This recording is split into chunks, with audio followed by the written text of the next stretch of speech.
This episode is without a doubt the spiciest episode that I've seen this anime season. How extreme, unapologetically horny this episode was is one for the books. I mean, for a show that honestly, for the most part, I'd argue is one of the more wholesome shows of the season. I think just the entire dynamic between Izumi and Shikimori is absolutely adorable. I love how both of them get flustered. I love how both of them are completely in love and attracted to the other. But then you just have episodes like these that not like once, not twice, just throughout it, just have Shikimori just assert her dominance. Even though simply looking at Izumi sleeping or him cooking can send her into a little girl haze where she doesn't even remember who she is. But then she has these other moments like licking the chocolate off her fingers or rocking her new swimsuit, and you can just collectively hear the nosebleeds across the anime community as a flood of blood is just rolling down the road. This episode was spicy, man. It really was. But I have to say, even outside the spice, it was a very entertaining episode just for the cooking, for the little lakeside adventure. I mean, I thought the idea of Izumi getting dragged down the river is something to be expected. Wasn't expecting the setup to actually be a little girl who kind of got pushed away by the current. He would then save her. And the fact that they're actually toning down in such an interesting way, because if you compare the extreme unluckiness that Izumi had going for him in the first few episodes compared to 4 and 5, even 3 as well, just the idea that, a foot cramp, it's something small, and I'm sure there's going to be some people saying oh, really, can a foot cramp, make you almost drown? Anything can. I mean, that's why, even though if you do it 1,000 times, probably the idea of eating and then going swimming, it's usually not going to do anything, but there has been points, even when I was swimming, where I was like, shit, that's kind of a bad cramp here, I'm going to get out so I don't accidentally, need to be pulled out, right? So I think the idea of keeping him unlucky, but not to the point of being as extreme as the intro,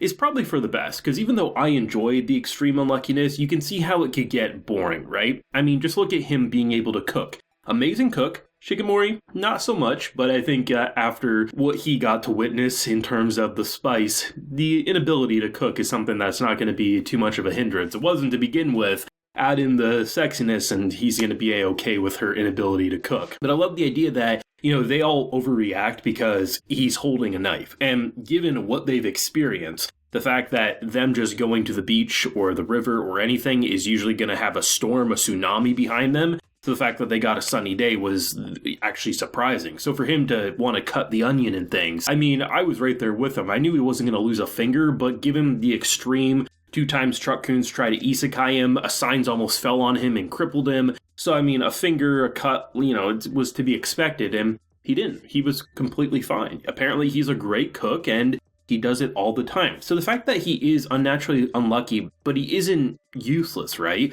I mean, there's things that, obviously can catch him off guard, and then, of course, Best Girl's there to save the day. But the fact that he can actually cook up one hell of a meal and not need anyone to save him, and the fact that there wasn't an unnatural storm or anything like that, and then just tie into the fact that he helped the little girl who beat the shit out of him at first, because, it's kind of frightening, you're about to get pulled off and, maybe never see mom again, and then some dude pops up being like, hey, I'm here, and yeah, obviously she'll hit him. But I love the fact that, even after that, the only time she's ever been truly competitive and embarrassed between her groups of friends or even this situation has been this dude who clearly is not after Izumi, but the idea of giving things to him, or the idea of are you trying to steal my man? And then a little girl giving a kiss on the cheek as saying thank you for helping me. And I love the fact that it's not the other girls in the group, it's either the guy, which Izumi has given no signs of being interested in the boys love way of life,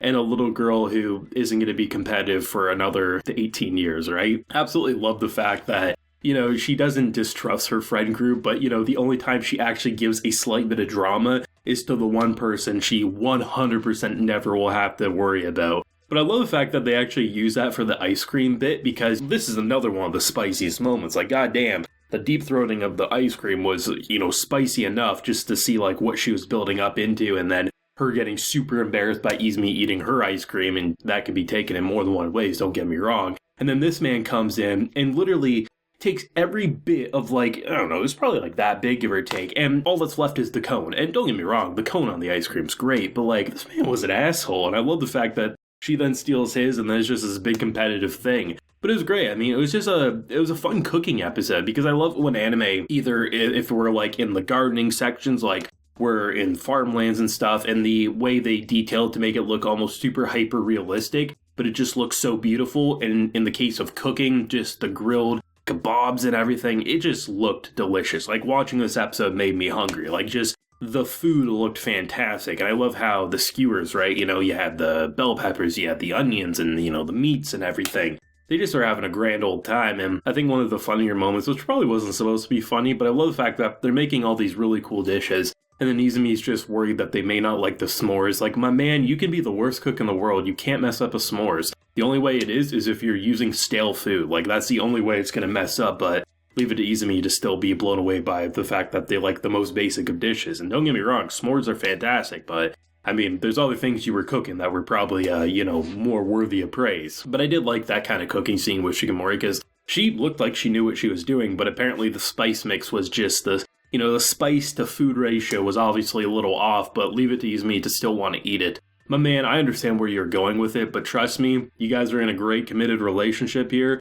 You can just say it tasted like shit and move on with your day. You didn't need to eat it. As sweet as it was, she wouldn't have been mad. I mean, it was just great, though, to see all the different points throughout this episode. I mean, obviously, the biggest points that people are going to highlight are going to be the spice, whether it's the ice cream, whether it's the licking of the fingers, whether it's her rocking her bathing suit. But I think it's just, like, continuing to love the cast dynamic and the fact that it doesn't just need to be Izumi and Shikimori basically saying, I love you and, I love you back sort of a thing. The friends in general, I think, are such an added bonus, and I really like them. I like how different all their personalities is, but I like how they just really do feel like they've known each other for so long. Like, prior to them starting to barbecue, right? They're just, like, foaming at the mouth, being like, God damn, I'm ready to chow down. And you can just tell, like, they naturally click, and that over-exaggerated hunger isn't something that pushes them away, because they're right there with her. As then you have that more quiet girl being like, no, we can't take it off just yet. She's clacking like the prongs or whatever so she can pick up the food, right? And just like, no, we have to wait till it's perfect.